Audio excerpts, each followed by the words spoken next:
The statements we're about to show you are from the Holy Quran, and is said to be the official, unchanged, pure word of God, revealed over 1400 years ago.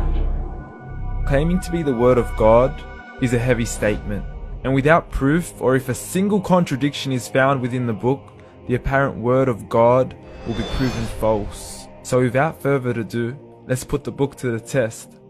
In the 23rd chapter, titled The Believers, from the 12th to the 14th verses, God is said to give a detailed description of how the human being is formed. It begins by saying, "We then placed him as a sperm drop in a place of settlement, firmly fixed. Then we made the drop into a alaqa." We will translate this word very soon. "And then we changed the alaqa into a lump.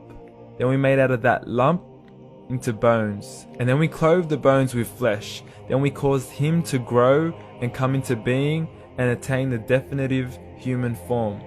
In the 21st century, we can now safely say that this verse is clearly describing the process of human development in correct chronological order.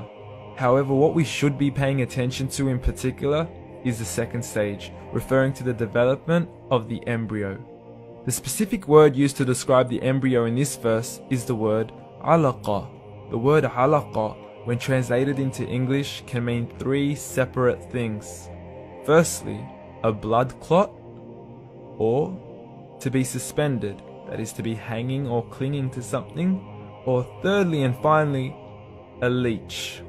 Now, all three definitions don't come anywhere near what we perceive to be the human embryo. So, why are these words used, and what significance do they share with the human embryo? Can the embryo be described as a blood clot? Well, what do you think? In the third week of embryonic development, a tubular heart joins with the blood vessels to form a primordial cardiovascular system, and by the end of the third week, the blood is circulating and the heart begins to beat on day 21. The first thing that comes to mind in regards to being suspended or hanging is the umbilical cord. But we can't use that example because we are simply referring to step 2, before the baby has even formed. But we now know today that the umbilical cord is formed from the connecting stalk. And the connecting stalk is formed as soon as the embryo is formed. The embryo's connecting stalk has even been described by John Allen and Beverly Kramer as an object to suspend the developing embryo in the extra embryonic column. So an embryo is suspended and does have a strong resemblance with the blood clot.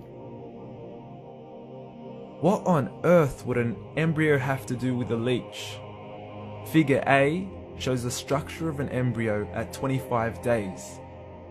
Figure B shows a leech. Now please note once again that the embryo in this stage is no greater than the size of a kernel of wheat. This is an X-ray of the embryo at 22 days. This is the internal structure of a leech. It's mind-blowing stuff, but you still haven't seen anything yet. This is the head of the embryo at 22 days. The detail you are seeing right now is absolutely impossible to be seen with the human eye and can only be seen with a microscope. This is the back end of a leech. There's no other words used to describe this other than mind-blowing.